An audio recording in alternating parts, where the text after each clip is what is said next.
Okay. Is it starting or is it going to start me up right at 5?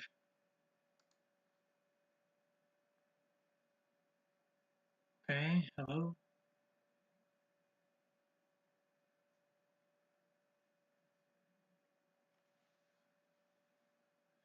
Alright, it looks like we can probably adjust the audio real quick. Let's see.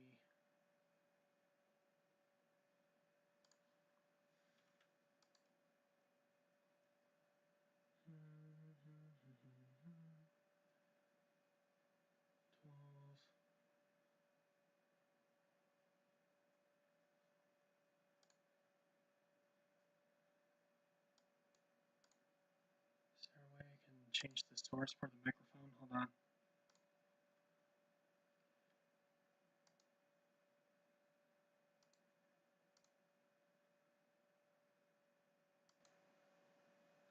Okay. How's that sound?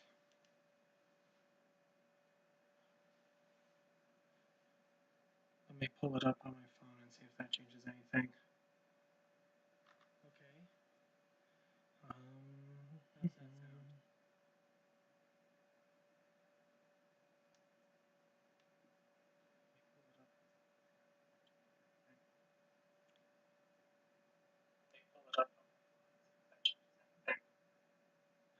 No, the audio is pretty nasty. Okay, let's readjust here.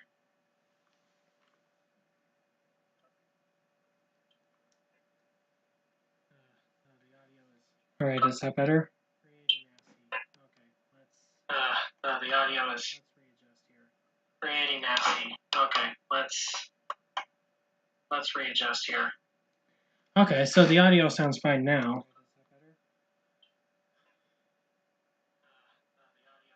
All right, is that better? The audio is pretty nasty. Okay, let's readjust here. Okay, so the audio sounds fine now. Okay, so what the nasty audio, I guess, is from my phone, which is nuts, but that's okay. Didn't realize my phone was going to be loud. All right, go ahead and hop in the chat. Hello, world. Welcome to the stream. Woot, woot. There we go. Ah, sweet. Then I can see the comments on OBS. Okay, we are all good.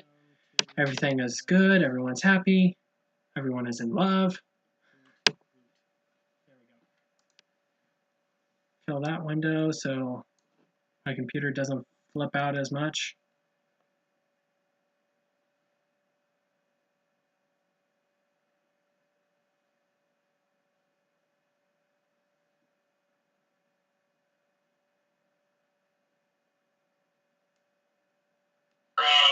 Oh.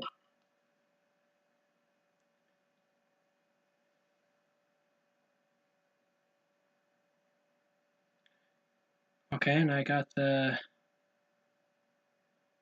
stream all updated and running right now.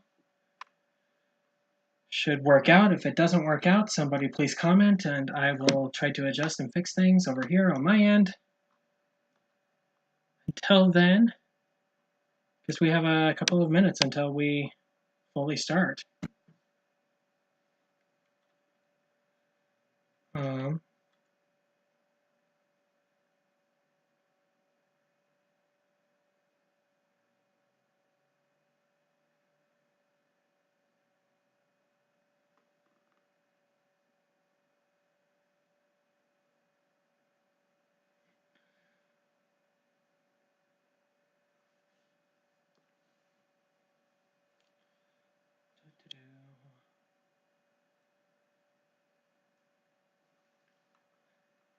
All right. I'm very excited about today's stream. It's going to be fun.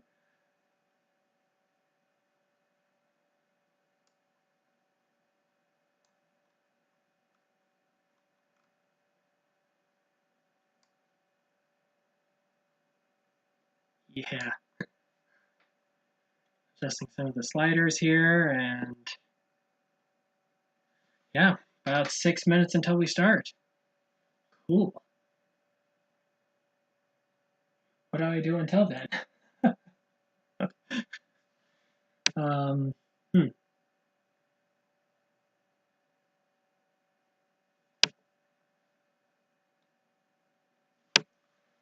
Guess I could.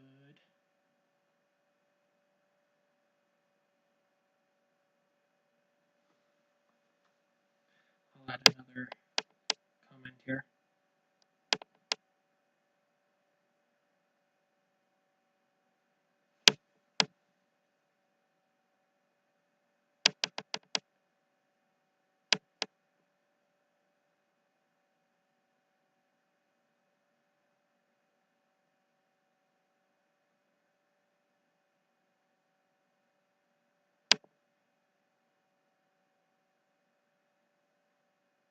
No.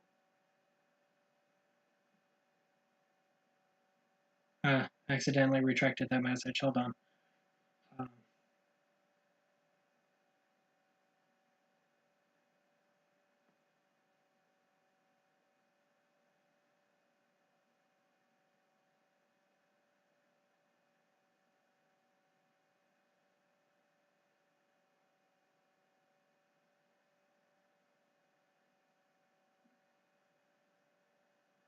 Pin that message. That way everyone knows that they're allowed to participate.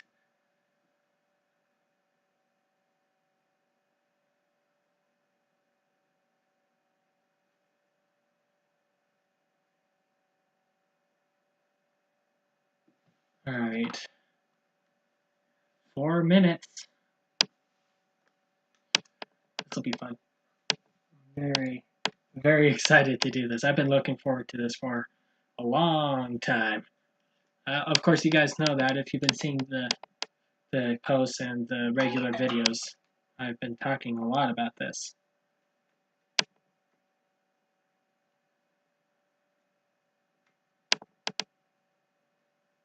All busy people.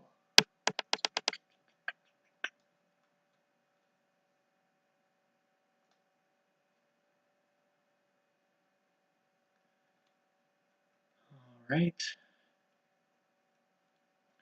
So I guess as sort of a preamble to this, I can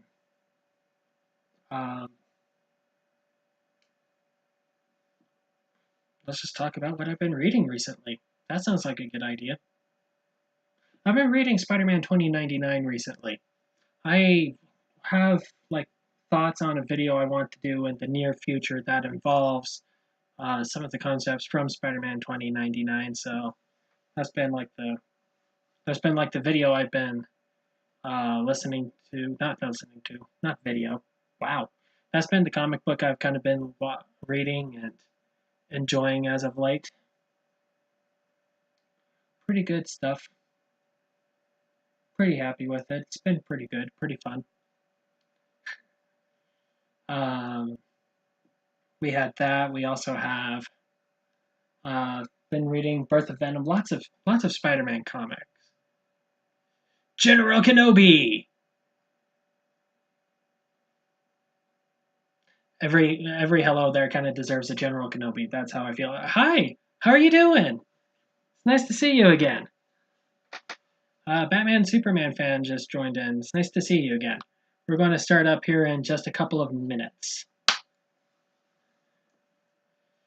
And in the meantime, just kind of rambling on. Man of Steel, am I right? Yeah, okay. Man of Steel. Wow, there's a lot to be said about Man of Steel. It is an interesting movie to say the least. I'm doing okay. I'm doing okay. Last week we had a bit of a rough patch, but we climbed out on top of that. We're doing okay now. We're doing good. Goals are being accomplished. So that's pretty good. Goals are being accomplished. Goals are being made.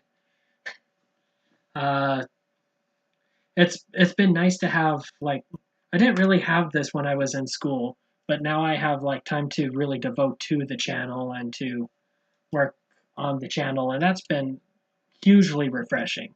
It's been nice. What about you? You've been up to anything good?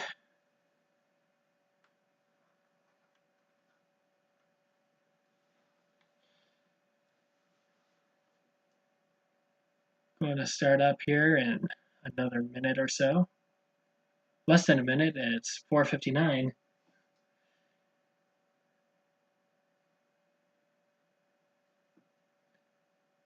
Time. Hey, it's 5 o'clock. Okay, it's time to get started. How many people are with us today? How many people are in the stream? Looks like it's just us doing school stuff. Yep, stay in school. It's important. ah. Anyway, so welcome back to Comic Crash, and welcome to this different kind of live stream. I thought we'd take a break from the video games for a little bit and do something I've surprisingly haven't done before. I wanted to go through the concept art for Man of Steel and just kind of discuss it with all of you guys and see how that's been going. And counting the seconds to the weekend, you have about half a week left, bro. Part of the reason I wanted to do this is because retroactively, somehow, Man of Steel has become one of the most important superhero movies made. Like, the reaction to Man of Steel from audiences, from critics, and from filmmakers has all kind of come together to create like this this movie that really shaped how DC was going to react to Marvel Comics and their movies. It changed the way that superhero movies are viewed. It changed the way DC thought about superhero movies. It changed the way that DC viewed Marvel. And it changed how Superman was viewed by a lot of people for a very long time. We're still seeing the effects of Man of Steel. And I kind of wanted to go into the concept art and look at, okay, what were some of the options that this movie had? And could anything have been different if they went with something else? I'm not a Batman Superman fan says I'm not incredibly fond of Man of Steel, if I'm being honest, but I don't really love what Snyder did with the character. I mean, to each their own. I don't think Zack Snyder was the right person to direct a Superman movie. I don't know why he was selected. Uh, I guess it all kind of starts with who the producer is and what they think. And they had Christopher Nolan as the executive producer. He was basically just throwing money at it. That's the executive producer's job. Um, Gosh, who produced it? Let's see if I can pull it up on IMDb real quick. IMDb Man of Steel. If we look into the IMDb for Man of Steel, the producer for Man of Steel was... Where's the cast? Director was Zack Snyder. Writer is David S. Goyer. Christopher Nolan. He wrote stuff for it, huh? He came up with the story. Interesting. All cast and crew. Screenplay, story. Created by. There's the cast. Big cast. It just goes on and on. Producers. Oh, Christopher Nolan was the straight producer. Okay, he wasn't the executive. I guess I was wrong there. Interesting. So I guess he came up with the story, and he came up with the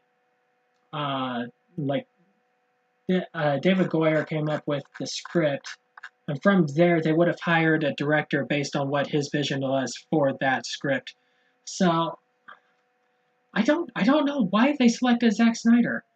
He must have made a heck of a pitch, or there just wasn't a whole lot of other people trying to make this movie. I'd have to look into that. I'd have to look into why Zack Snyder got it. Batman Superman fan, I did like Henry Cavill as Superman, and I'm hoping to see him in Black Adam. There's rumors. Apparently, Superman does show up in the movie. All of the test screenings have had, another one of those cropped out images where we don't see his head, we just see him. So, I don't know. I don't know if he's going to show up. I really hope he does. It would make a lot of sense if he did. Because, Man of Steel had many problems with it. Henry Cavill was not one of them. Henry Cavill was a fantastic Superman, and he has a lot of potential. I'd love to see him continue and to kind of, really have a good opportunity to grasp that character. He's going to be like wearing a brighter Man of Steel suit. I mean, that makes sense. If you notice, his costumes actually got him brighter as the movies went on. It was somewhat brighter in Batman v Superman, and it was brighter in Justice League. The Joss Whedon version, Superman's costume was much brighter, and then in Shazam it was even more so. So I don't know. We'll see where the future of Henry Cavill lies. I really hope it. I really hope the Henry Cavill Superman just shows up and just his next appearance just knocks it out of the park, because he can do it. I have full faith that he can do it. It's just I don't think he's really been given a good opportunity to do so. Snyder Cut is not canon. They did confirm that the Snyder Cut is it's just a thing. It's just its own thing.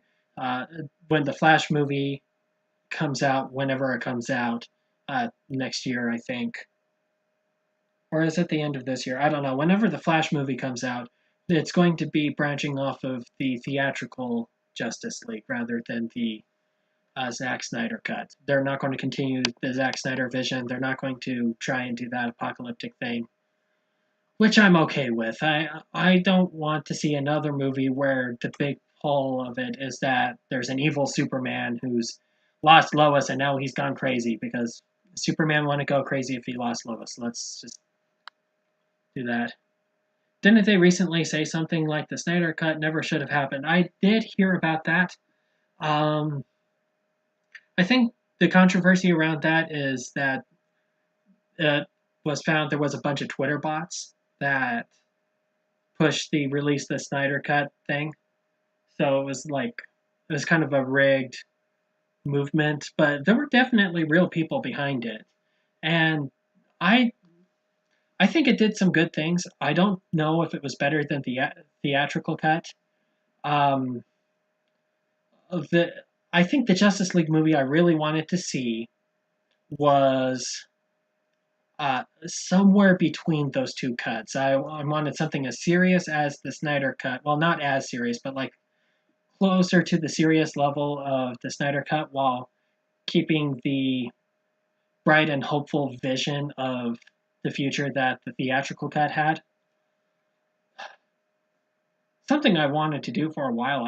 I think it would be super fun to take the two cuts and just make my own version, but I want to know what to do with that. I want to be able to show it to anyone, and that just sounds like all kinds of lots of hard work. Sounds like it would just be a great passion project if I ever wanted to pick one up. Alright, anyway, I say we hop into the concept art that we got here.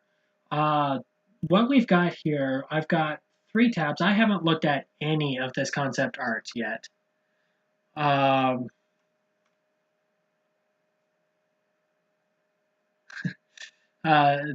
We're talking about evil Superman being one of the biggest sins in Superman history. Yeah, I made a big video about that. It's one of my most popular videos. It was early on, though. I think I could do that video a lot better now if I had the chance. Superman fan film. I've wanted to make a Superman fan film as well. Uh, Honestly, I want to make a Superman film. I'm on the track to be able to do so. I need to start doing some of this stuff. But like I said, um, uh, goals are being made, goals are being accomplished, and they're going to just keep on going. It'll be great. I want to adjust lighting a little bit here. That's a little bit better. Okay. Anyway, like I said, let's hop into this concept art. I have 3 links open right now. I haven't looked at any of this. We might see some repeats of the concept art, and that's totally fine. I just want to go through some of it and let's talk about that. First link I want to go through is this Imgur gallery here. Now, something I noticed a lot with the concept art of Man of Steel was that a lot of what we've already seen was obviously made pretty late in production because it's clearly, like here, this is clearly Henry Cavill and the costume. This is after he was cast. This is after the suit was made. This is basically what we got in the movie right here. Yeah, it looks cool. This is cool. It's unfortunate that like we didn't get something like this dramatic in the movie. I feel like the colors in the whole movie were just way more subdued than they needed to be. If we just kind of boosted the colors a little bit in Man of Steel, we could have gotten some really, really cool shots like this with the really, really deep reds and this smoking effect thing down here. That's cool. I mean, this is concept art. Concept art isn't meant to be like taken literally in the movie, but it could do some good things. Let me shrink myself down here a little bit so we can see more of what we got here. Okay, so there's that. This is cool, but this is basically what we got in the movie, and this right here is just straight up like promotional art. Like this is concept art that turned into promotional art. I remember seeing like stickers of this around the time. I remember seeing posters of this around the time. There's another link here actually that we're going to check out later. That's going to look at a lot of the merchandise that was made for Man of Steel, and a lot of it used this. But like, yeah, this is clearly, hey, we cast Henry Cavill, we have what the suit looks like. I want you to paint me a picture of Superman in the suit, and we got this. Yeah, exactly. And in fact, I think this was used in a lot of merchandise here. This one too. This one I remember seeing in a lot of merchandise as well. So is this concept art? I have to believe it is concept art, but yeah, obviously late into production they could have just used this as promotional, and I mean, why wouldn't you? It looks fantastic, it looks great, it's gorgeous, and it represents the movie in its final form pretty well. Gosh, this flying scene right here though, this is great. Again, another instance where I think the colors were just too subdued in the movie. If the colors were closer to this, were a lot brighter and popped a lot more, like you can even still see the yellow popping out of the S here, and I feel like you didn't really see the yellow and the S very well in the final film. Go here.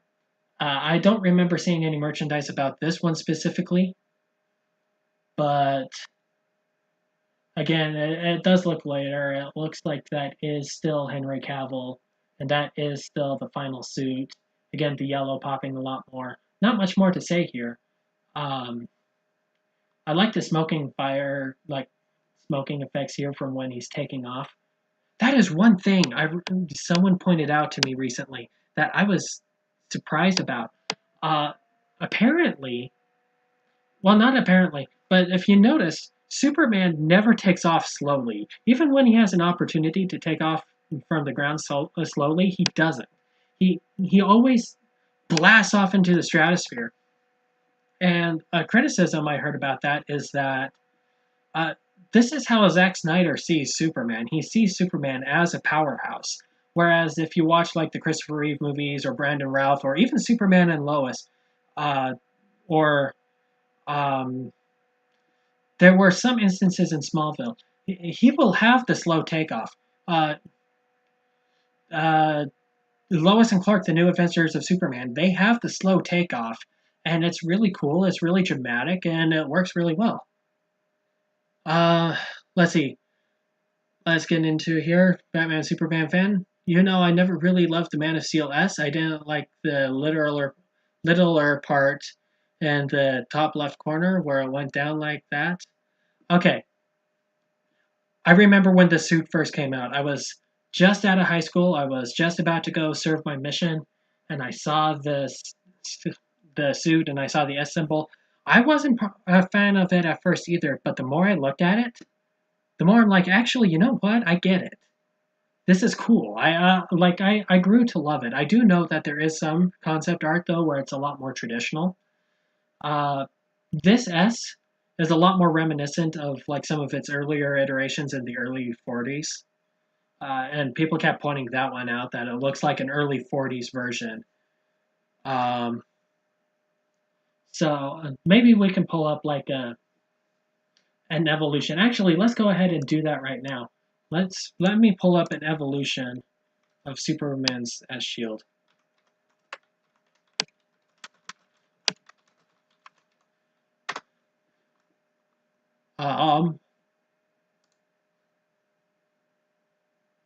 Come on, images.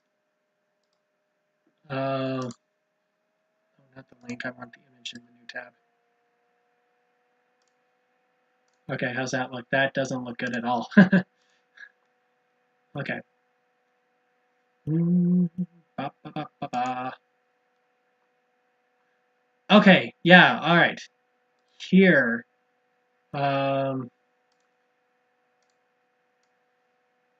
if we look here, so let's just, this is like a representation, an artist representation of the S shield here. We go along here, we got various different versions of it right here. This right here is the Man of Steel S shield. This and this one, these two. And so, like, it still fits. Like, you can see it down there. It still fits in with what's happening here. But also, look at this. This is the one that we got in, like, the mid-50s, early to mid-50s. And it's been relatively consistent ever since. So, like, yeah, I do wonder why they decided to go with such an old design for it. But yeah, that's the privilege of being the director and making the Superman movie. You can make choices like that, and I have to say, it definitely did leave a mark. You recognize this very specific kind of Superman just based off of his symbol. If they went with the classic S shield from like over here from the 90s that everyone's used ever since, like it wouldn't have stood out as much. You wouldn't have been able to use the shield to specifically market the movie. Anyway, let's get back in here. This one, I remember this one being a sticker. I remember this one showing up in a lot of places as well.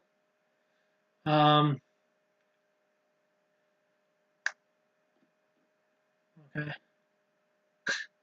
Superman reading a Batman comic. Batman's biggest supporter is Superman, and Superman's biggest fan is Batman. That's the way it should be.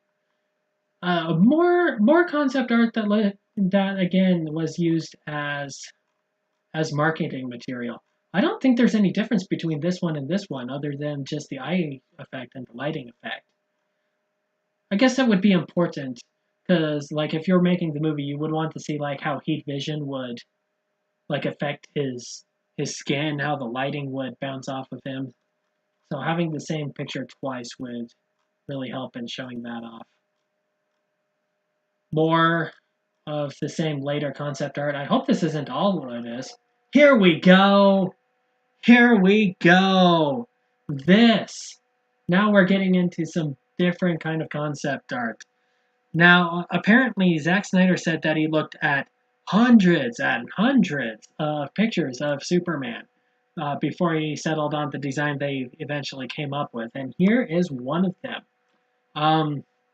Talked about this in the Trunks video a little bit. This is one of the examples that I used.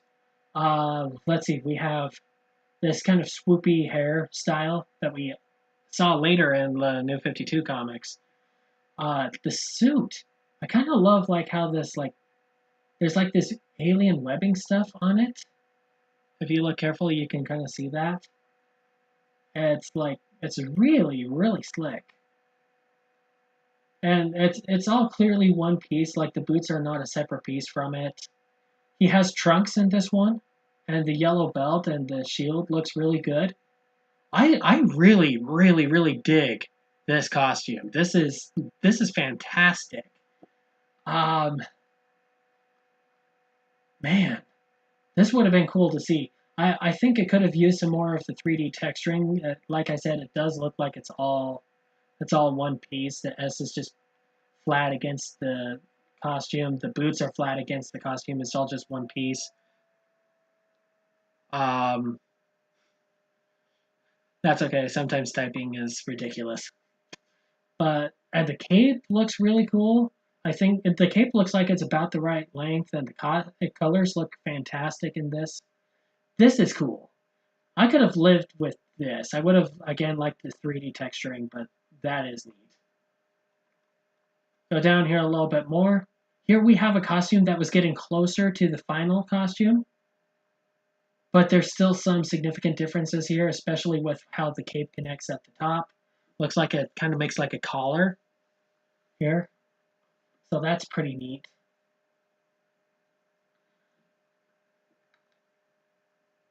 Let's see. I think, like, golly, I don't know if the movie really would have been any different if they went with this, but I think it looks cooler. I think this one looks cooler than the one we got. What's my favorite Superman suit? Don't Shun Me Forever. I love the New 52 costume. I thought the New 52 costume was great, but if I were to come up with what I think is the perfect modern Superman suit, look at Good Superman from Injustice, the first one. Good Superman had a fantastic costume. I loved how everything fit together in that. It was a good mix of like modern ideas with like more classic elements. Maybe if the colors were a bit more saturated, like if they were boosted a little bit more, that would be it for me. But I really love Good Guy Superman from Injustice. That's a great costume. The New 52 suit does look really cool. Yeah, man, I loved the New 52 costume. Oh, you're going to make me pull stuff out. It's behind like 17 different Superman action figures. Oh gosh, no. I have a problem. But the New 52 was what got me into Superman to begin with. And I've got a copy of Superman Unchained. It's my favorite story from that era, and I got it signed by Jim Lee, and he personalized it to me. So that's an important possession to me. But yeah, the New 52 means a lot to me. I wish that they stuck with it. I wish they didn't try to change it every couple of years to try and, make the New 52 popular and cool. Because, like, it was already really cool. what you just needed to do was continue. The people who were whining about it, like they're going to stop whining about it after a couple of years. Like, if you don't change it, they're not going to complain about it for very long. It's the same case with the post-crisis universe. When Superman was rebooted in the Man of Steel miniseries in 1986, lots of people complained. Lots of people said, hey, you changed up Superman, you made him all different. But it's like, if you didn't, but they didn't really pay attention to the people who were complaining about that. They just went about making the best Superman comics they could. And it turned out to be, one of the most important and beloved eras of Superman. And I think the New 52 had that potential if, again, they didn't try to change it every year or so to try and appease, everybody. Don't try to please everyone. Just, make the story you want to make. And people will fall in line. People will find it and people will fall in love with it. His classic suit is great. The Rebirth costume, I didn't like the Rebirth costume when they first showed that one off. It's like, okay, you got, what was the logic here? You got flack for getting rid of the trunks, and then you're all like, we made the Rebirth era, we're going back to how things used to be, and then they got rid of the red boots as well? It's like, did they not get the memo? That they not, if they're going to try and go back to the classic roots of characters, why didn't they just go, back to the original costume initially? Why did it take them so long to do that?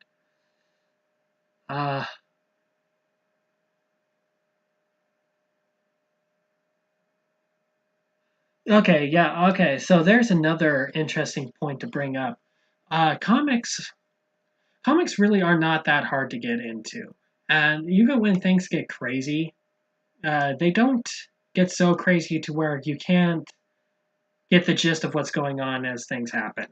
A classic example, the death of and return of Superman. If you read the death of Superman, you're thrown in the middle of a weird situation where Supergirl was like this protoplasmic life form that could turn into jelly, and Lex Luthor was actually Lex Luthor Jr. from Australia, and he had all kinds of hair. And you had Cadmus that was living in a community grown out of trees. It's really bonkers, but the story was like, you could hop in there and you wouldn't get lost for very long. You could get into the story pretty well, and that's the case with most comics. Weren't there like two different Rebirth suits, one with no boots and the one with boots and a different belt? No, I don't think so. I think it was just the one Rebirth costume. Then they had like 3 panels where they used the New 52 costume again.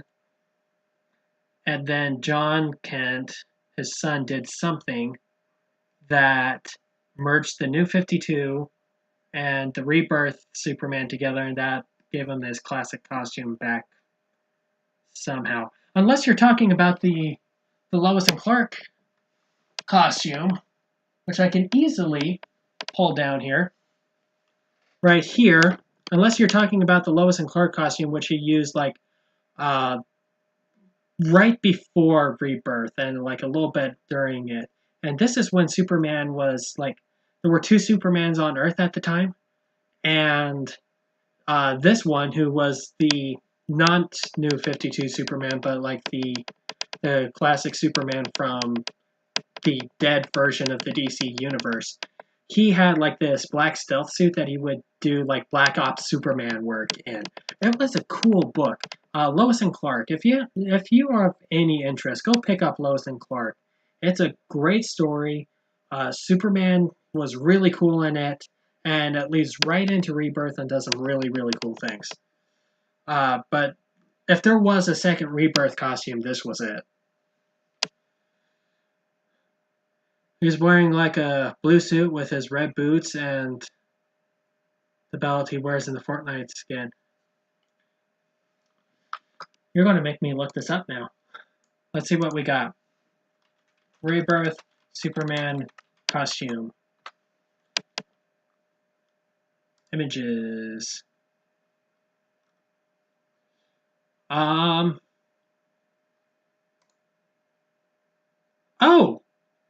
Oh shoot! Hold on. When did that come about? No, I think I have to apologize. I must be wrong. Oh, shoot, I totally am, huh? Oh, that is super my bad. That is very much my bad. Oh, okay, the context of it. Wow, okay, I just missed a step. Forgive me, please. The step here was, um, let me put it up here so we can, like, see it. So the step was, they had this costume, which was this costume over here, which he had right after Rebirth. Then the new 52 costume for a couple of panels. John combined the two, and we got this one, which is the one you were talking about. That is so my bad. Wow. And the classic costume came later. When did the classic costume get reintroduced? It must have been shortly before Action 1000, I guess. But wow, I was super off base. I was super wrong there. I'm going to be thinking about that all day. A Lego Shazam movie had that. Okay. Neat. I should do like a big costume evolution video for Superman. That would be fun. Like I said in the Trunks video, though, he never really stuck with anything for too long before just going back to the custom costume. Not the custom costume, the classic costume, I mean. Okay, let's hop back into this. Another later concept art. Later concept art, he had a black costume for like 3 seconds in Man of Steel. Here we have another darker costume. I'm not a fan of this one. I think maybe just because of how the cape drapes and like the hair just doesn't feel like Superman. Not on board with that one. This one, I used this one as another example in the Trunks video. I can dig this one. This one as a costume works for me. It looks like a yeah, it looks classic. This one looks kind of homemade. That Man of Steel black suit scene, yeah. Another reason why Man of Steel was so weird. Well, there was like that one scene where there's like all of the human skulls, and he's like sinking into human skulls. It's like, well, what Superman book did you pull this from, Zach? This this isn't Superman. This isn't part of like Superman's identity at all. Why? Oh, what's up with all of the skulls? What's up with all of the death and destruction? What's up with Superman sinking in that? Like, it's enough to say that the bad guy is a bad guy. We don't need to. We don't necessarily need to see something that gruesome in a Superman movie. Here we have a very similar costume to this one. It looks like he was looking at having some kind of alien nanotech kind of effect on it, where like the suit kind of builds itself. And also, if you look here, it looks like the fibers of the suit are meant to look like muscles, which is kind of neat. I can kind of dig that. It looks like the suit looks like his muscles. Maybe that would be a little too tight for me. Like it wouldn't feel like a suit; it would just feel like him, and that's a little bit too. No, that just doesn't work for me. The suit for me needs to feel like it's an actual article of clothing, not like it was painted on. At least he didn't show Batman being forced to choke down the Lizzie in prison.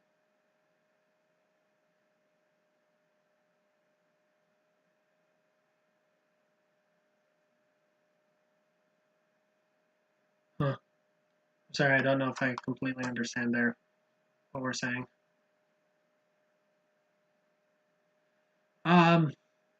Yeah, but he did show Batman shooting stuff with a gun.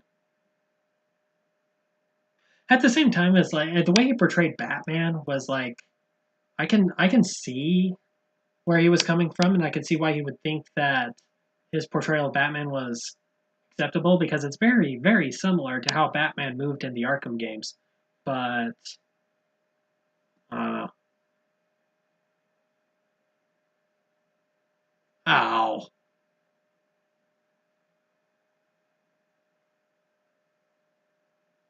Yeah, we do try to keep things family friendly here, but oh, that's what. Oh, okay. Now Batman. And when did Zack Snyder say that? That doesn't sound like Zack. I love Batman Snyder. I don't know. Here we have another one. It looks like the sleeves just kind of like start disappearing, or they like start turning into red gloves, maybe, which is kind of neat. The S shield here, kind of having that solar flare element. That is neat. That is very cool. All right, General Zod. General Zod, one of the better parts of Man of Steel, the portrayal of General Zod. He was very cool in this. Here's the Kryptonian Armor. We've seen that. Fiora. Oh my gosh. Oh. The fight between Superman and Fiora in Smallville was easily the coolest part of the movie for me. That was a cool fight. The action was great. The effects were super cool. It was like, oh man, I freaking loved that fight, and Fiora was really well done in this movie. There's an alternate version. Okay, let's talk about some of this Kryptonian armor here.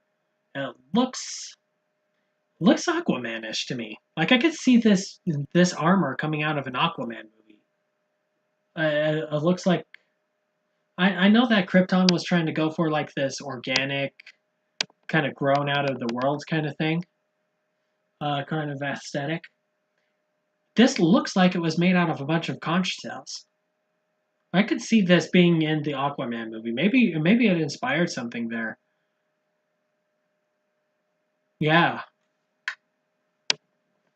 this is pretty neat. Kryptonian Dress. This looks like it would have been Lara's mourning costume after Jor-El dies. Looks pretty good. Looks kind of similar to what we eventually got. What we eventually got was a bit more open up here in the collar. I don't think I'd like this as much. This feels a bit much. But I guess Krypton was supposed to feel like it was a bit much.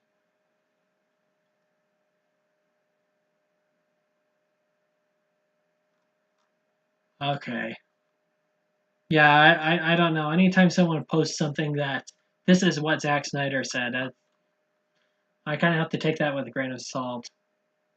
Zack Snyder probably says a lot of stuff. Here's another Lara costume. Again, we have a lot of the costuming for Man of Steel and for the Kryptonians was very, very intricate. Uh, Ironically, Superman's costume, which is from Krypton, was probably the plainest thing Krypton ever made. We never really got to see pregnant Lara. Superman was born in like the very first minute of the movie. Kind of looks like Padme almost. It's giving me Star Wars prequel vibes. Yeah, hopefully he didn't. I don't think he would. Like Zack Snyder, he's very careful about what he says in public for the most part. He has his opinions, and people may not agree with his opinions, but I don't think he's ever. But I don't think he's ever said anything that would like cause riots. Here we have some more of the Kryptonian Council. It looks like very, very intricate, very over the top, very flamboyant. This one looks almost Incan to me. Huh. Very neat. But if this is basically what Zack Snyder was looking at to create Krypton, he stuck to it pretty very closely. We have all of this here. Oh, hey, logos. That'll be fun to look at. We have all of these ornaments that are like head ornaments or shoulder ornaments. Just various different swirly patterns. They kept a similar motif going throughout the planet. But everyone looks very unique. It's very neat. Alright, S shields. We have legacy logos. We have the new logos. So we have this one. That one is a lot closer to the classic one. Probably the closest here. They looks like they were using a lot of Kingdom Come influences. He must have really just loved the Kingdom Come as shield. Kingdom Come shield was never my favorite, but you know, whatever. Different versions of the S shield. Here we have a bit more of a stylized one. This looks like it was close to the final. This one is the final. Gold, put it on the back of the cape. Ooh, that would have been fun if they put it on the back of the cape. That would have been nice. Various different emblems, and that is this gallery of concept art. Very cool. Okay. So overall thoughts? I think some of the costumes that they have for Superman were a lot better than what we ended up with. Like this one in particular, I really dig this one. The cape is the right length for me. The colors look about right.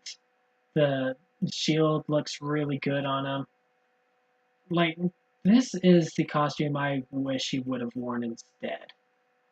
I think if he wore something that was a little bit closer to the ultimate, like, to the comic book version, to the classic Superman costume, it would have been a lot easier to accept and to digest for a lot of people. I think a lot of people would have been more accepting of that new design. At the same time, I can imagine that they would have wanted to change a lot of stuff so that the movie had its own identity separate from, you know, anything that came before it. But I will say another thing. This costume makes the trunks not look stupid. Like that is quite impressive. Alright, you said I like the S, but I don't like how it just goes up and down at the same time in the corner. Like on this particular costume. Oh yeah, it does a little bit right here. But overall, it's a lot closer to the classic one, and would have allowed a bit more, you know, it would have been unique enough to use as marketing for the movie itself, rather than, you know, an almost complete reimagining like we see down here. Not a complete reimagining, like we said, it had influences, but like it was a little bit closer. At the same time, if you changed the S shield design, you would have to change the design of like all of Krypton, because all of Krypton was basically using this aesthetic, like this kind of swirliness and this kind of connecting patterns. Like if we go back up here,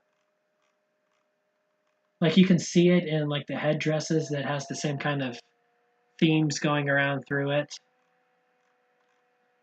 The architecture here, like this railing, has a lot of that same kind of swirly motif. So if you change the Superman shield, you would have to change all of Krypton. And so that is something to consider. But I imagine when you're making a Superman movie, you think of Superman first. You think of how to design Superman before you design anyone else. Anyway, so that's this gallery. Let's hop into this other one. This one is from Concept Art World. It looks like we have a bit more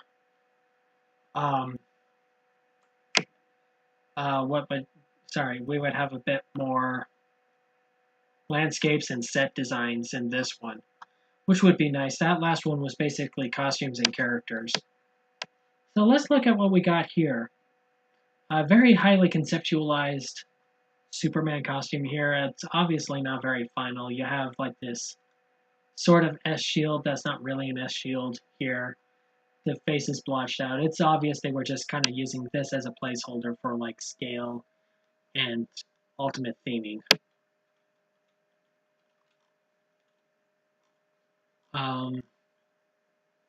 Let's see. Oh, I am blocking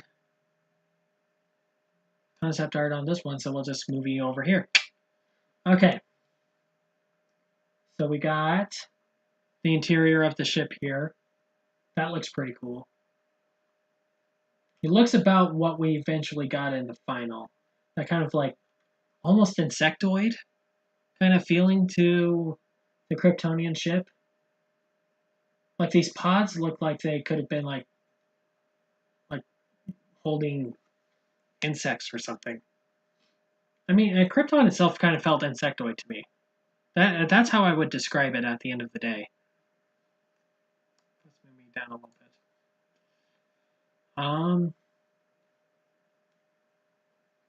bit. Okay, it looks like we have like, what would this have been? This would have been, I'm not sure what this one is. Maybe that's the Codex thing. Also, that was weird. The Codex, and the Codex was another skull. Like, why are we putting skulls all over the place? The Codex could have been anything.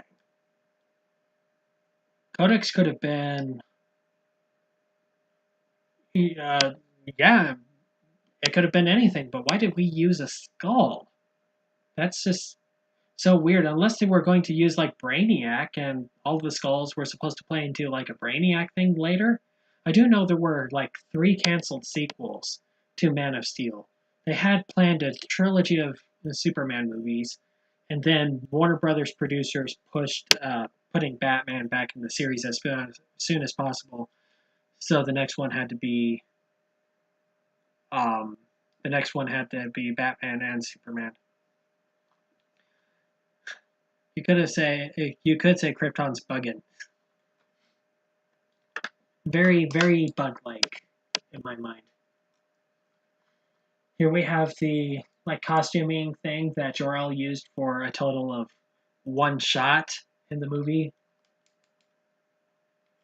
I guess they were supposed to explore a lot more of Krypton. I do know that like they invented a whole new language for Man of Steel very specifically for Krypton.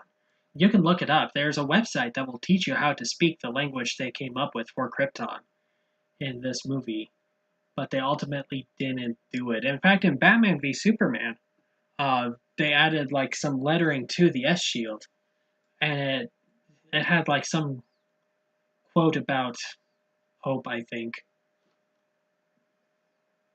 Here we have this. This looks like the world engine, the terraformer that they had. Okay, so we're seeing a lot of different Krypton stuff. None of it looks too different from what we eventually ended up getting, though. So not a whole lot to say. It's just, you know, they have the swirling patterns. They have like this insectoid motif thing. Here's Jor-El popping out of the birthing matrix and grabbing the Codex. Yeah, he had like that dragonfly that he flew around. That's another example. Good luck. It's a full language. The Kryptonian language they had. I wonder if I can do that on Duolingo. Probably not. This movie wasn't nearly successful enough to add Kryptonian to it. Especially since the Kryptonian that is popularized, like in the comic books, is so different, and it's just like an alphabet replace. Man of Steel was a full-on language. It was more popular. And they do that with a lot of movies. Apparently, Atlantis the Lost Empire, the Disney movie, that one, like, they made a full Atlantean language for that one as well, and you can learn it. I don't know why people put so much work into that. I guess they're just hoping that these movies will become much bigger than they become, and people would care about it the same way people care about, like, Klingon, for instance. People learn how to speak Klingon all the time, and it works really well for Star Trek. Or Mandoa, the Mandalorian language, that one's That one's pretty much figured out. I'm surprised I haven't brought it up in The Mandalorian yet. Alright, so we have more of this, these birthing matrix. These things that kind of look like spiders picking them up. Interestingly here, we have a whole bunch of these, of like the birthing egg sacs like broken. I wonder if part of the problem was that once he stole the Kodak, it killed like everything else that was in there. I wonder if that was like something they were intending to do. That would be really dark. I mean, Krypton was going to explode anyway. That would explain why everyone was trying to chase after Jor-El. Huh.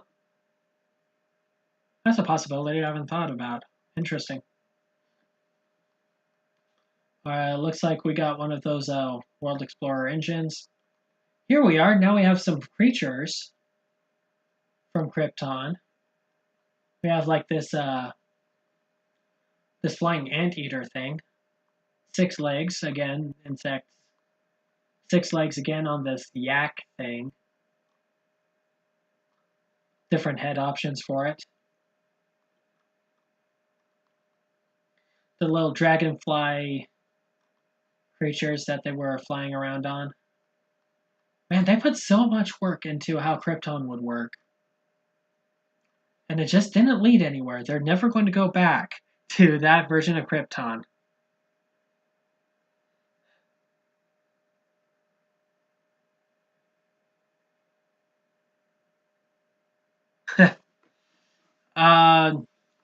Yeah, I wouldn't worry about like microscopic spiders. That's probably not a big deal. They wouldn't be big enough to do anything to you.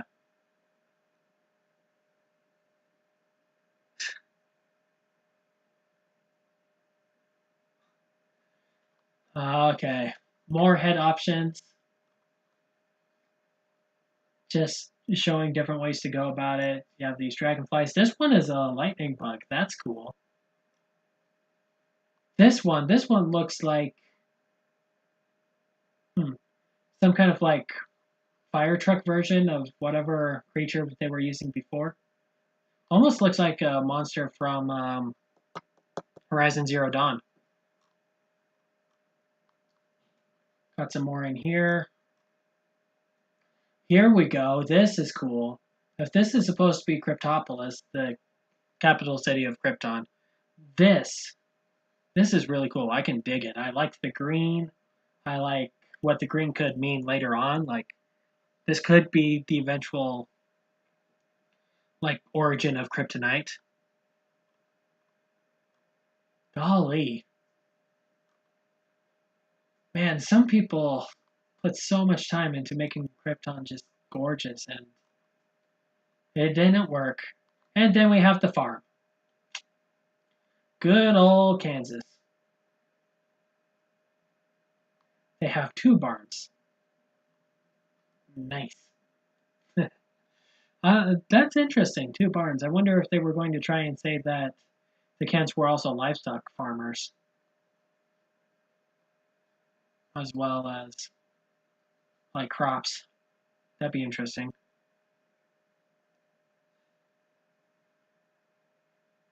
Yeah, pink kryptonite, likely not. Probably not. I mean, pink kryptonite only appeared in comics once, and like the premise behind it was not what you would think it is.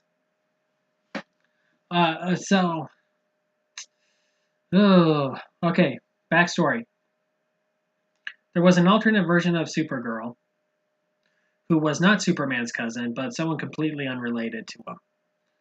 And in the comics, she mentioned that she had like this weird crush on Superman. Anyway, she took the place of the Silver Age Supergirl on her world because the Silver Age Supergirl is destined to die in the Crisis on Infinite Earths, and she wanted to protect her from that.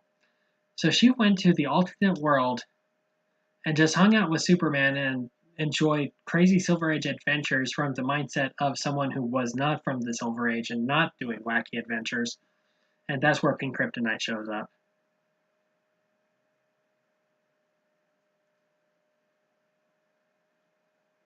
That's a point. Okay, let's talk about Jonathan Kent, Superman's dad, in Man of Steel. All right, my thoughts on that. Jonathan Kent was very misportrayed. The way they had Jonathan treat Superman and treat Clark and treat the concept of being a superhero, I could not dig it. It's like the true Jonathan Kent would have said, "Look, it doesn't matter what's going on. It doesn't matter about your secret. You need to save people. If you can keep the secret, that would be great because you're going to want to live your own life, but you need to save people." And I think the tornado could have been an excellent opportunity for Clark to finally get his feet wet into saving people. Like he did a couple of things to like save the kids on the bus or whatever. But Clark Kent being surrounded by his neighbors from Smallville, Jonathan being caught in the tornado's presence, it would have been so cool for Clark to just abandon everything, fly into the tornado, save Jonathan, save the dog, and maybe a couple of other people. Lana is a classic example of someone he saves from a tornado. He does that all the time. Uh, just saving people. And then Smallville being like, you know what? We'll keep your secret because we know you, Clark. You are our friend. You are our neighbor. You've always been good to us. And, when Superman finally goes out there and starts doing stuff, it would be really cool if Smallville was just kind of in on it. That would have been a neat way to go. And then we wouldn't have had crap Jonathan saying things like, maybe you should have let the kids die. There's more at stake here. It's like, no. What are you doing, Kevin Costner? Come on.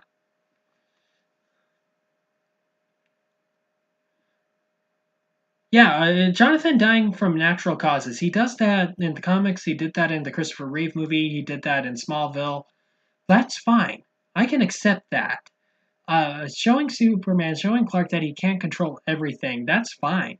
If, like, Jonathan has had a long history of heart problems. I don't know if we want to give him heart problems in Man of Steel, but we could have done something. Like, I don't know. I don't know. Some natural cause. I agree with you entirely. Just just don't make him so wishy-washy about Clark being a superhero because like it showed that I guess on one hand it did show that Clark chose to be Superman himself, which is really admirable, but he his parents were always super important to that origin story.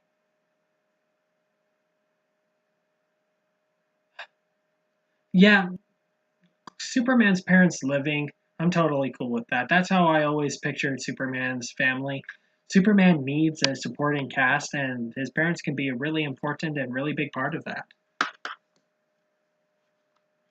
All right, the third link. This will be the final link we go through. This is cool.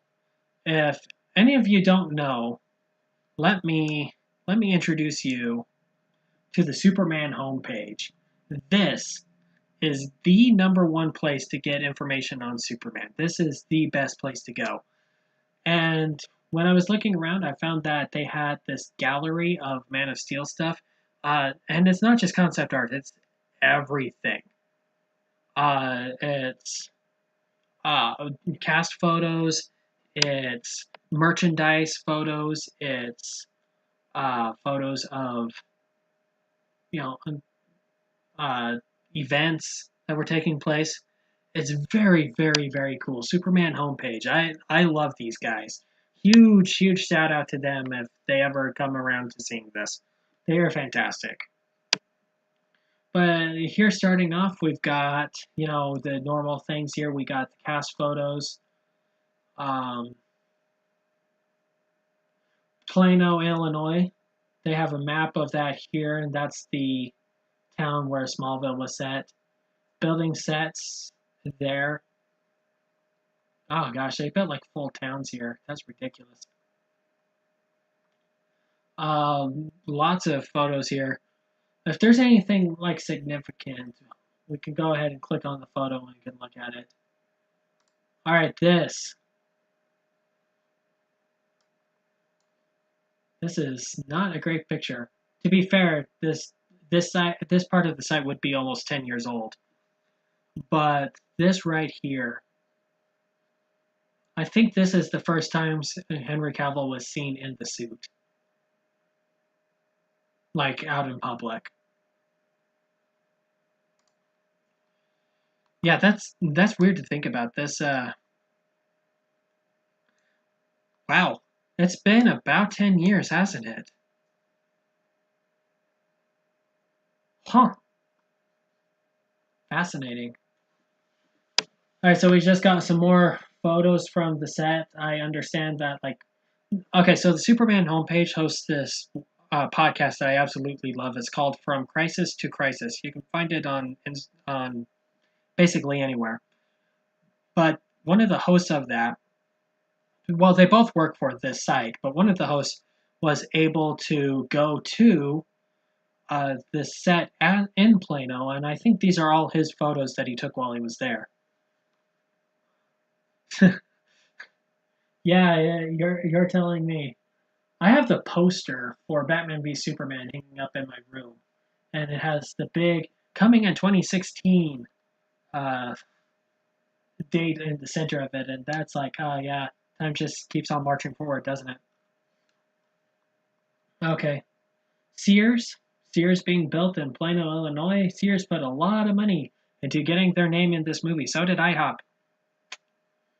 That was cheesy. Okay, them putting IHOP in Man of Steel, that was cheesy. And I think this is another thing that would have felt a lot better if they didn't go with it. I understand that product placement helps pay for movies, but we didn't need Sears to be so prominent. We didn't need IHOP to be so prominent. They actually have a part of the fight scene in IHOP. I didn't need that to happen. I felt like every time I saw Sears or IHOP in the movie, I felt like it pulled me out of the movie. It made me feel like I was watching a commercial. Product placement is best when it's subtle, when it feels natural in the world.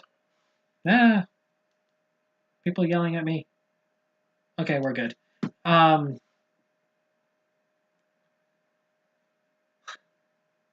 Yeah, I got a lot of merchandise from Man of Steel. Unfortunately, I was on my mission, so I couldn't really grab everything I wanted. I was in a... Yeah, I didn't have a lot of opportunity to grab all the stuff I wanted. Also,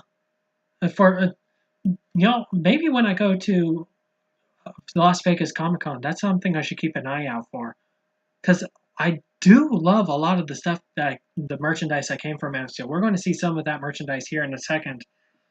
I should keep an eye out for that. I'm thinking that the next update I do will be kind of like the hit list, not the hit list, but like the wish list for what I hope to find at Amazing Las Vegas Comic Con and what I want to try and get.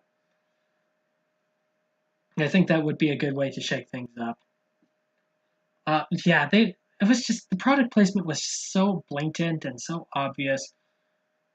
I hated it. I hated it so much. It's like, they had product placement in the Christopher Reeve movie. Marlboro and Coca-Cola both paid a lot of money to be part of the Superman movie with Christopher Reeve, but they were just like natural parts of the set. Superman was thrown into a Marlboro truck. The Superman threw none into a Coca-Cola sign. It's like, these are things I can accept. This makes sense. It fits the aesthetic of the movie, but like, why would Smallville have a Sears? Smallville is small. It wouldn't have a Sears. And if it had a fast food restaurant, it wouldn't be IHOP. It would be like a McDonald's at most. It's a small town. They don't have fast food restaurants in these small towns. And Pete Ross working at IHOP, I'm sorry, but Pete Ross was given a new lease on life when he was a teenager. I think he would try harder. No offense to anyone who works at IHOP, but like, being the manager of an IHOP That doesn't say I had a near-death experience and I got a new lease on life and now I'm going to try harder. He was a jock in high school. If he set up like a sporting goods store, if he was the owner of a sporting goods store, I would be all over that. Years ago, back in 2016, I rewrote Man of Steel for a blog that I was running. And that's what I did with Pete Ross. I gave him like something that said that he gave himself a little bit more initiative. Uh, it's like I don't know. I'm very sorry again if I offend anyone with that, but it's like manager of a fast food restaurant. And as far as storytelling goes, I don't know how much that says about character development. I think Smallville is more of a Waffle House place. Hmm. Let's see, it is Midwest. What's really big in Midwest? We got a question here too. Do you dress up when you go to Comic Cons? Uh, I mean, I like to. I like to. I don't know how that's going to go this year because I don't really have like a whole lot of great costume plans. I have my one Superman costume that I built. I have a Sheriff Woody costume that I could use. It's 3 days long though. I kind of want to come up with a third thing, but I want to come up with a third thing that would be like really fun. But I don't know if I have enough time to build anything before that. I don't know where Waffle House is located, but whatever is in the Midwest, whatever's really popular in the Midwest, they would use that. Not an IHOP. It's just too loud, too obnoxious. Well, again, it pulled me out of the movie, made me feel like I was watching an IHOP ad. Henry Cavill, when he was about 10 years younger. Meteor craters, headstones, the IHOP sign. Boo! Boo IHOP. They didn't even have a good cross promotion from what I remember. A lot of Whataburgers and Waffle Houses. Yeah, McDonald's is everywhere, but Waffle House maybe, I don't know, Smallville isn't big enough to have like a big and expensive restaurant like IHOP. Like IHOP is an expensive place to eat. Smallville wouldn't have that. Henry Cavill and Immortals. Was that like a movie it was in first? Here we have some pictures of the Kent farm. Of like the Kent house being built. I understand it's still there. Like they board up windows occasionally when it's not being used, but I'm working on a Superman suit and I'm going to have to upgrade a 70s Batman suit. Oh, dude, that's way cool. My Superman suit is really simple. I want to upgrade it like a lot. It deserves some upgrades. Official still? Oh, that's the small version. Here. Alright, this is the first official still from the movie. Honestly, doesn't look bad. Henry Cavill looks good in this. I remember when they first showed this off. And I thought, wow, this is cool. I also thought that the colors were a bit more subdued. Could have been brighter. I think that's just a common theme here. The movie could have been brighter. Could have been way less dark. And then we have a gajillion more pages of these. We're just going to go through these quick. We got to get through these quicker. Alright, number 2, we got more set photos. We got pictures of Henry Cavill in the suit. They obviously made the cape CGI later. That's pretty cool. Henry Cavill just looks like Superman. Like, he has the look. He really rocks as Superman. I really hope they do not waste him. Okay, here's the thing. These production stills, before we get any color grading, the suit looks bright. Like, look at that bright blue. Look at that bright red. The suit looks really good. It looks like the right color. The stream just freeze, or is it just me? It didn't freeze for me. Okay. Gosh, look at these colors. The suit was the right color in real life. It's just when they color graded it, they made it dark. That's disappointing. The suit would have been so much cooler if it was just, closer to these colors.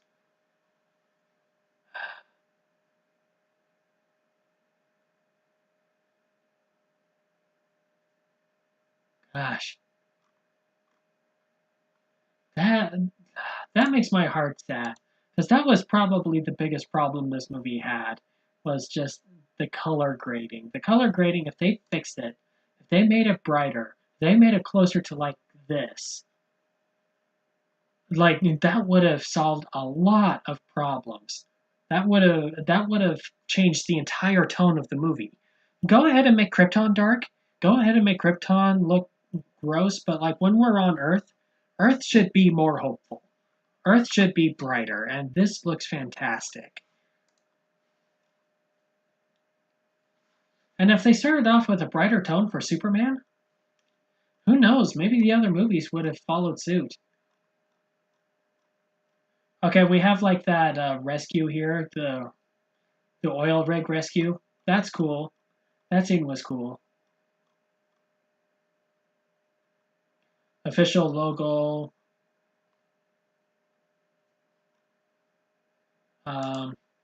Gallery 3. Yeah, the Superman homepage is meticulous. Superman homepage has literally everything about Superman. Like, they go on for pages and pages and pages. Okay, like here. Here's the costume raw. Here's the costume raw, straight from the camera, no photo editing. You can see the guy's finger right here. You can see him holding the phone to take the picture. This is a lot closer to the colors of the suit that I was expecting. Gosh. Yeah, this makes me a little bit upset. This is how Superman should have been. This is how it should have been. I wonder, like, gosh, if you just took the movie into Premiere or something, and then took the Superman sequences and the Earth sequences, and just like saturated the colors a bit more, that would do it. That would go a long ways to fixing the aesthetic of the movie and the mood of the movie. Yeah, see, like the suit really is very cool when you get rid of the color grading, when it's the proper colors, when it's the colors that the art director and the costume designers make it. It's a fantastic costume. It looks great. Okay, anyway, so we continue on here. There's the suit on display. There's some Comic-Con pictures. There's some different photos. Here's some stills from the trailer. Like, okay, actually, yeah, let's pull a comparison here. Let's go back up here. Let's grab this picture. And then let's grab not a promotional poster, but like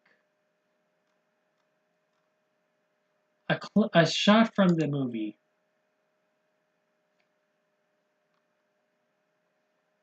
That's a bit small for comparison's sake.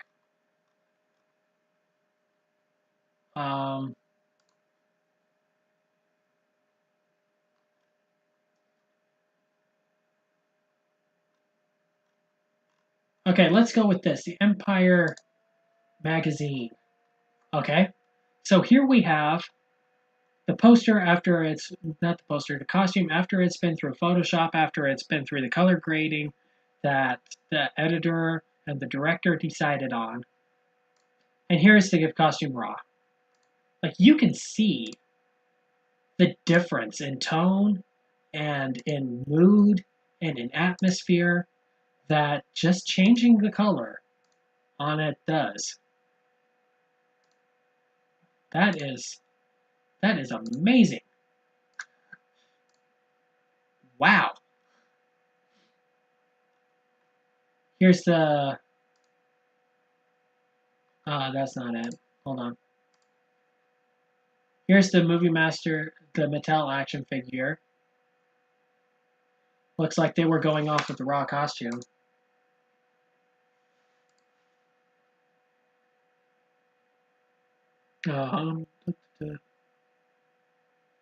Yeah, I think everyone goes through that phase. Everyone likes Superman as a kid, and then they kind of drop out of it, but they always seem to come back. This. Oh yeah, this is the costume at the New York Toy Fair. The lighting in this room is weird. It's not a great picture. Yeah, here we go. All the merchandise for Man of Steel. They have taken pictures of nearly everything that came out with this movie. All of the action figures. I used to have a few of these, but I've since lost and or given them away to friends as gifts over the years, and I hate myself forever for doing that. Because like these little action figures here were so cool. They made a ton of them. So I'm sure I'd be able to find more of these later, but I'm going to have to put that on a wish list. We got some of the books and some of the tie-in media, phone cases, Henry Cavill's boots. Yeah, they're a brighter red even. They're a little bit distressed. You could tell these ones have been used on screen, and they probably lost like a shoe insert here. But yeah, these are the boots.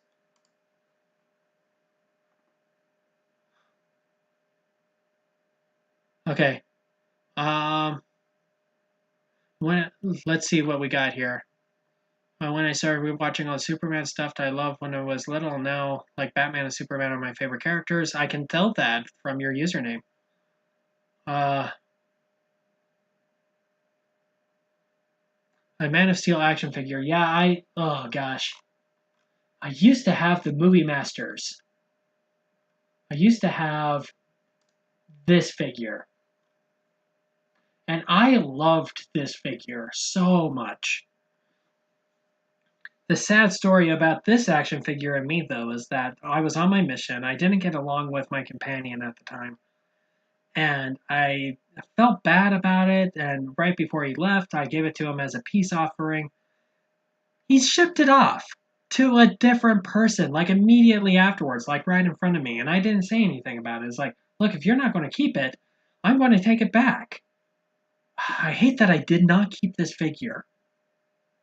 I loved this figure, and I've been on the search for it ever since. I have the black suit variant from this line of figures, but I really want the red and blue. Ah! Maybe it'll be at Comic-Con, maybe it'll be there, but it'll also be like $4 billion, I'm sure. Okay, so some more of this stuff, some more of the promotional work. Man, this site was so excited about Man of Steel when it was coming out. It's like a big new Superman movie. We're going to make a big deal about it. Some more merchandise. And some more stills. Stills from the movie. Blah, blah, blah. Some posters that came out. I remember a lot of these posters. I remember... there's got to be some... There's an example of it here somewhere. Right here. This. What they did was they just took Jim Lee's art from a book called Superman for Tomorrow and edited the costume from that book to be Henry Cavill's. That's yeah,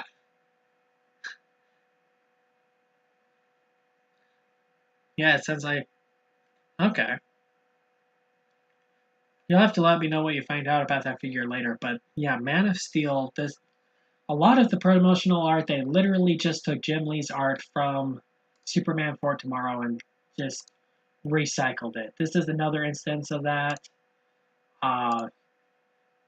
This is another one. This was on the cover of one of the issues from For Tomorrow. They just replaced, some of the costume detailing from that book with the Man of Steel suit. You can even see Jim Lee drew in and they inked out the trunks on the costume.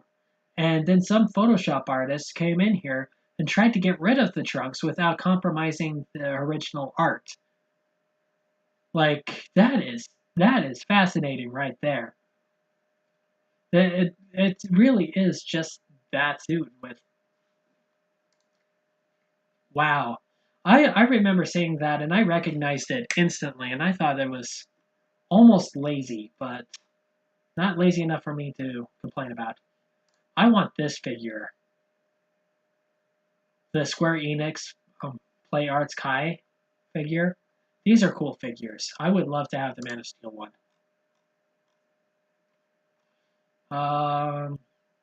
Which one are we on now? 6?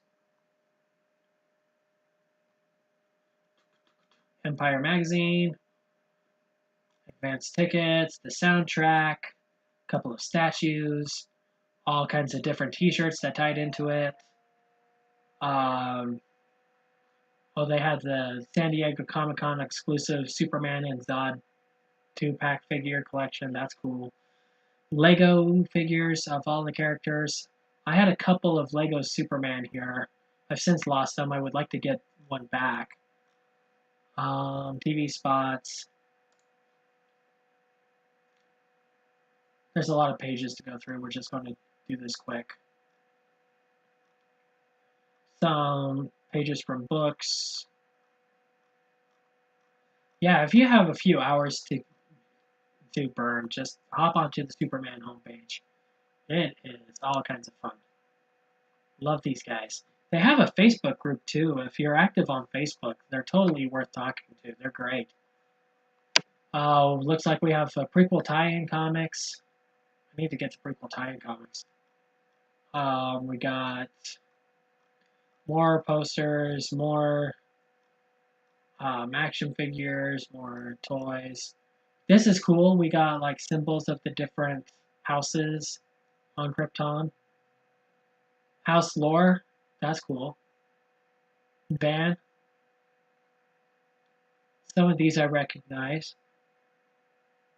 Tor, I recognize Tor from somewhere.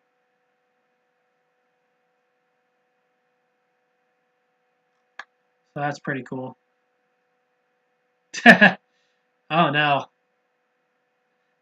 On Amazon, it's $150. The Movie Masters, yeah, I'm sure it is. Ugh. It used to be way cheaper than that. There used to be one on there that came with the little spaceship key as well. And that one was 20 bucks. It was the same figure, but it came with the key.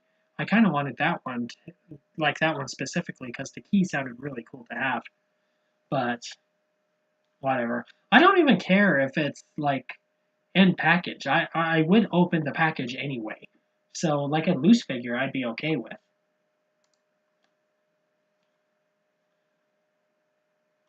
And TV spots, we have more magazine covers, more TV spots, the Mad magazine tie-in cover,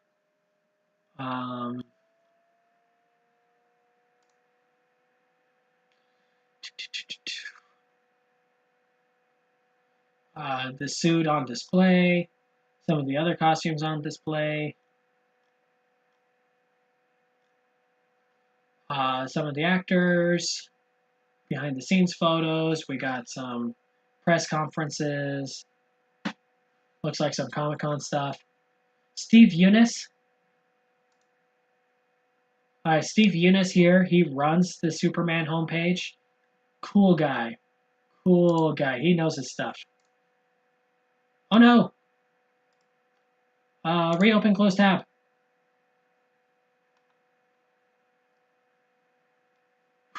That was close. Sideshow collectibles, statue, some concept art. We already saw this concept art. Yeah, we saw all of that concept art already. Concept designs for the ship.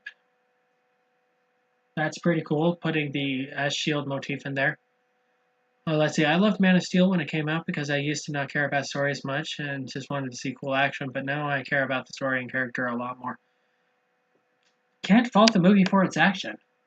Some of the coolest fight scenes. Like superhero fight scenes, I would say that two of the coolest ones came from Man of Steel. The Smallville fight and his final fight with Zod. Those were just really cool fight scenes. Um, Best fight scene in all of superhero movies, though, I think, is Spider-Man versus Mysterio and Far From Home. Like that one just pulled out all the stops. That was a fantastic scene. 11.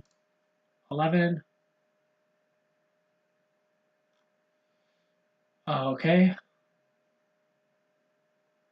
Got some more premiere photos from the Australia premiere. Some more concept art we've already seen. Here's one. Here's one we haven't seen. That's so them checking on the Kryptonian outposts. I imagine that's what that is. Not much different from what we got, though. I think the red did a lot more for the movie than, like, putting more color in the movie. I think that is the end result of this. The iOS app. I didn't get to play this game on iOS. It would have been fun.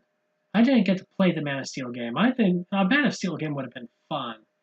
Most we got was a costume and Injustice 1.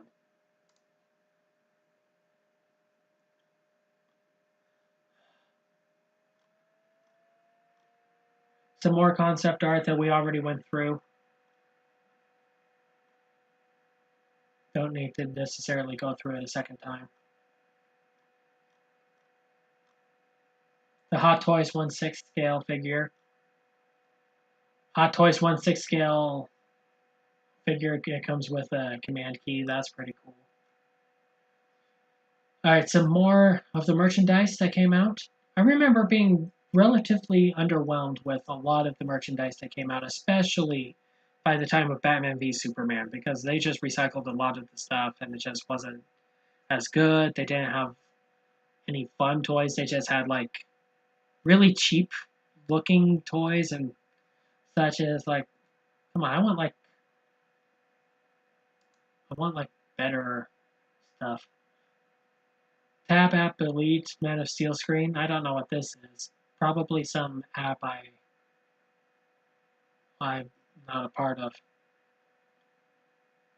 Yeah, it's like a Toys to Life thing, it looks like. DNA extractor concept art. Okay, so yeah, that little torture device they put Superman in the movie. That's cool. Again, continuing the motifs, at least the motifs were extremely consistent throughout the whole thing.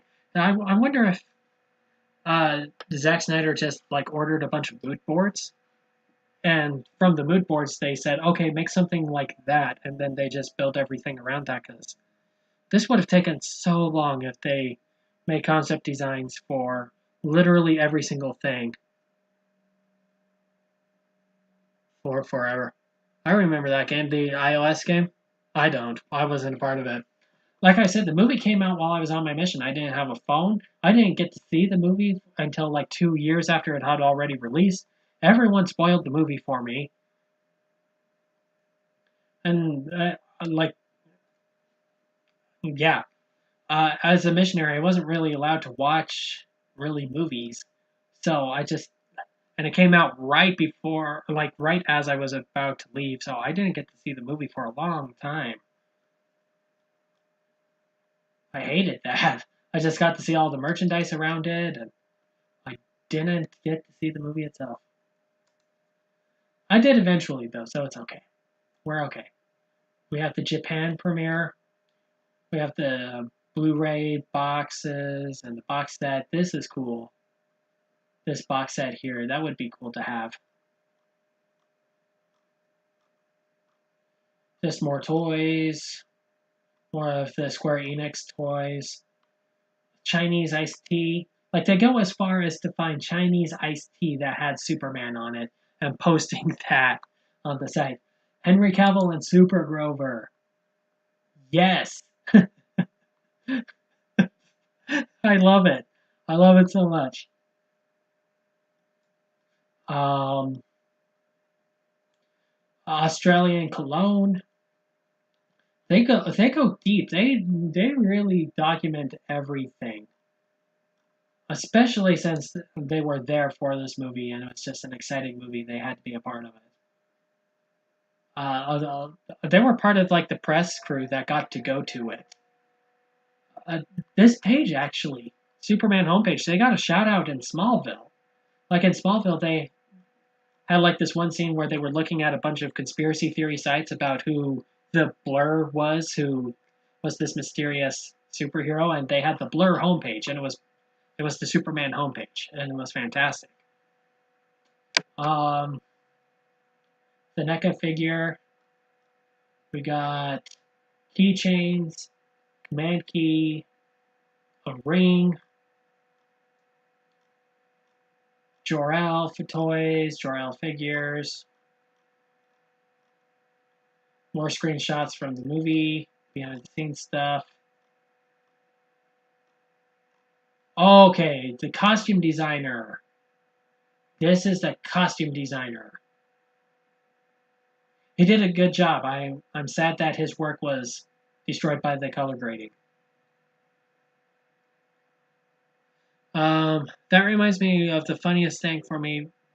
Not my friend. We were talking about BVS at lunch, but we weren't talking about spoilers because he hadn't seen it yet. Then someone overheard us and accidentally spoiled the death of Superman. And this was just like a week after the movie came out. Oh, man. Oh, that sucks. Oh, I'm so sorry. I did get to see Batman v Superman on opening night. Man. That sucks, but like nearly every week at least for 2 years, somebody had to come up to me and be like, yeah, Superman kills General Zod at the end. And it's like, thank you. Thank you for spoiling this movie that you know I can't see.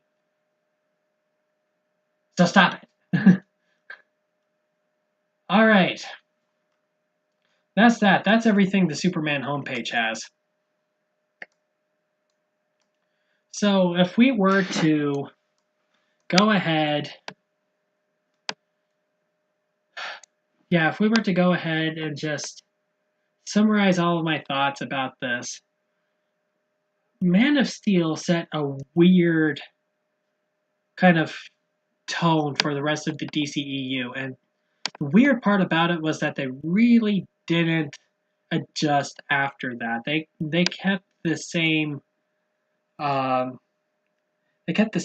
motifs going forward, and that's a good idea, I think, for the most part. But with Man of Steel, there were weird things that they did. It felt weird as a Superman fan. And they made a lot of strange choices that didn't feel right with the character.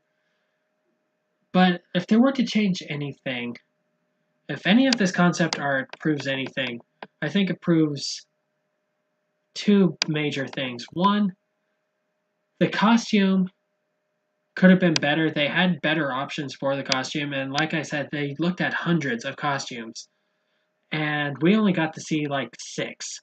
And so they had other costumes out there that would have been, all kinds of spectacular to see on screen. I think they ultimately went with the wrong costume.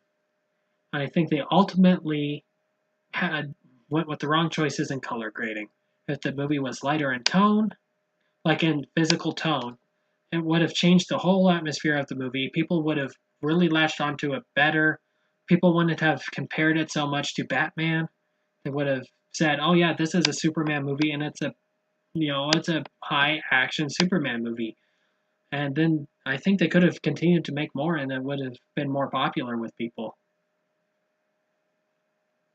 But I think that's ultimately where I stand after seeing all of this concept art for Man of Steel for the first time. Ever think about how Smallville is basically Superboy light?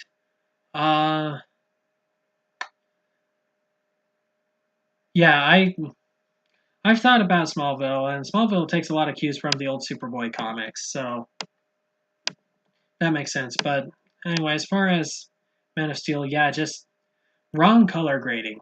If they could have just fixed the color grading, and it would have solved an awful lot of problems.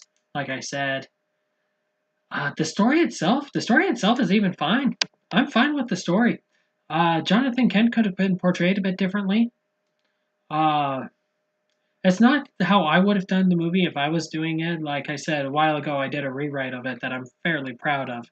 But um, yeah, the story was ultimately fine.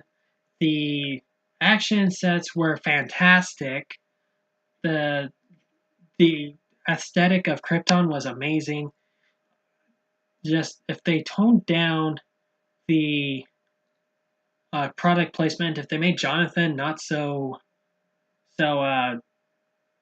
wishy-washy about superhero stuff, and if they changed the lighting, that would have gone a long way to fixing it. These are minor changes. These are changes you could have fixed on day of shooting, and that would have changed everything. And I think the movie would have been well more accepted. And if this movie was accepted more, I think what would have ended up happening is they would have continued with their plan to make more Superman movies and introduce the rest of the Justice League a lot slower. And if they introduced the Justice League slower, then Justice League would have felt like it was an event. People would have cared more about it. Would have had the same hype around it that the Snyder Cut of it had. And I think they would have been a lot stronger today. That's the sad fact of this, is that like small changes could have just completely changed everything. Of course, they couldn't have possibly known that, 10 years ago when they were making the movie. 10 years ago when they were making the movie, they just kind of had to go with their gut. And that's admirable, and I think they did the right thing at the time. It's just that hindsight is 2020. Um,